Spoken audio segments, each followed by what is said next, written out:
میں آج آپ کو آپ کے فیوچر کے بارے میں کچھ بتانا چاہوں گا۔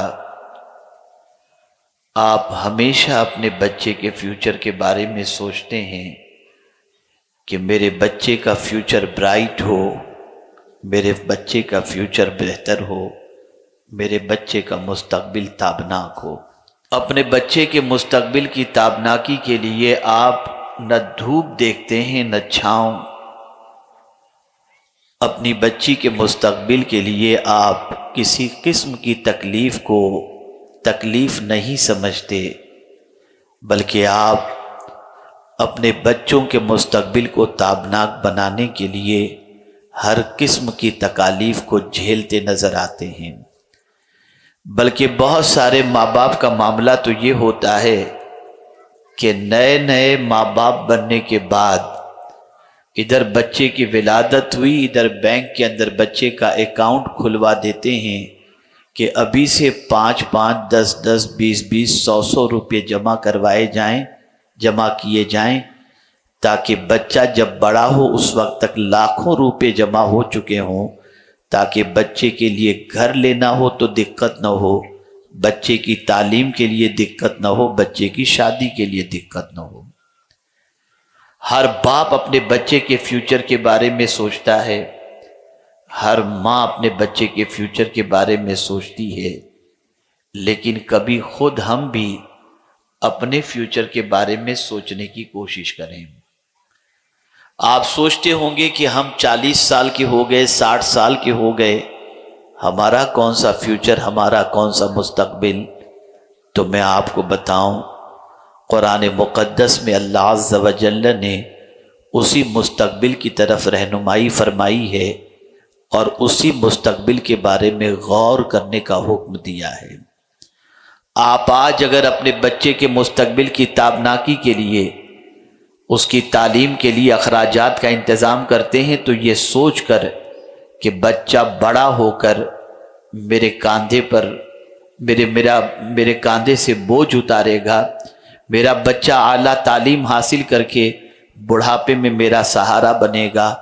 ماں سوچتی ہے اچھی بہو مل جائے گی تو مجھے سہارا مل جائے گا۔ غرض کہ آپ جتنی بھی بچے کے پیچھے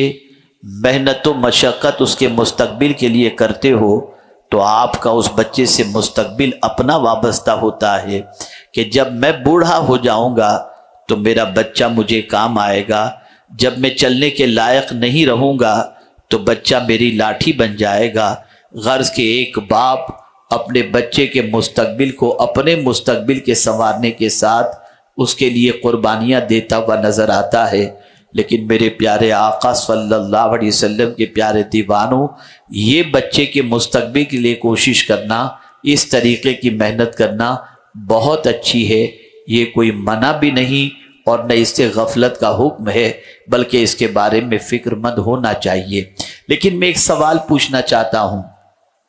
کیا کوئی باپ یہ کانفیڈنس کے ساتھ کہہ سکتا ہے کہ جس بچے کے مستقبل کے لیے ہم نے پیسہ جمع کیا وہ بچہ زندہ رہے گا، وہ بچہ بڑا ہو سکے گا، اس بچے کی شادی ہم دیکھ سکیں گے؟ بہت سارے ایسے مواقع بھی آئے ہیں کہ ادھر رشتہ طے ہوا اور دولہا بن کر جانے سے پہلے ہی اللہ تعالیٰ نے بچے کی روح پرواز فرما دی، بچے کی روح پرواز کر گئی اور بچہ داعی اجل کو لبیک کہہ بیٹھا۔ اس طریقے کے معاملات دیکھتے ہیں ہم، اور ہمارے سامنے آتے ہیں، اور ہم دنیا میں ایسے بہت سارے حادثات کو دیکھتے ہوئے چلے آتے ہیں۔ لیکن آپ کو میں بتانا چاہوں گا، آج میں اس دنیا کے مستقبل کے بارے میں بتانے نہیں آیا، میں آج آپ کو آخرت کے بارے میں بتانے آیا ہوں۔ اس مستقبل کی طرف آپ کی توجہ کو مبذول کرانے آیا ہوں جس مستقبل کے حوالے سے قرآن کہہ رہا ہے، اللہ کی کتاب کہہ رہی ہے، یا ایھا الذین آمنوا اتقوا اللہ ولتنظر نفس ما قدمت لغد۔ اے ایمان والو، اللہ سے ڈرو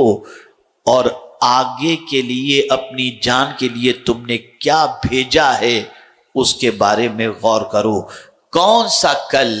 کس کل کی طرف قرآن نشاندہی کر رہا ہے؟ اس کل کی طرف توجہ دلا رہا ہے جو کل آنا یقینی ہے۔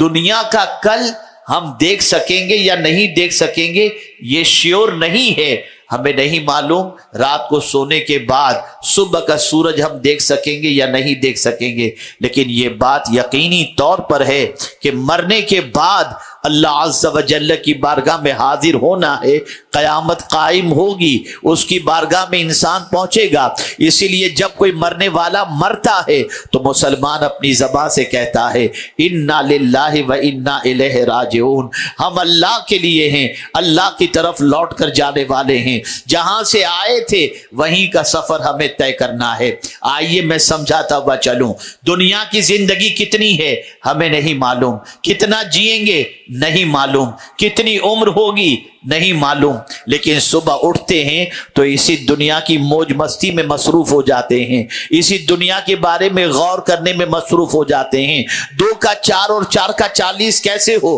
اس کی فکر میں لگ جاتے ہیں۔ شاید آپ کہیں گے مولانا بڑی عجیب بات کر رہے ہو، اگر دنیا ہمارے پاس نہیں ہوگی تو اتنا بڑا اجتماع آپ کیسے کر سکیں گے؟ تو میرے کہنے کا مقصد یہ نہیں ہے کہ آپ تجارت مت کرو، میرے کہنے کا مقصد یہ نہیں ہے کہ آپ اپنے بچوں کو تعلیم نہ دلاؤ، میرے کہنے کا مقصد یہ نہیں ہے کہ آپ کاروبار نہ کرو، میرے کہنے کا مقصد یہ نہیں ہے کہ آپ مال و زر جمع نہ کرو، میرے کہنے کا مقصد یہ ہے کہ صرف دنیا ہی کا مت سوچو، آخرت کا بھی سوچو، آخرت کی بھی فکر کرو، اس کل کی بھی فکر کرو جو کل آنے والا ہے،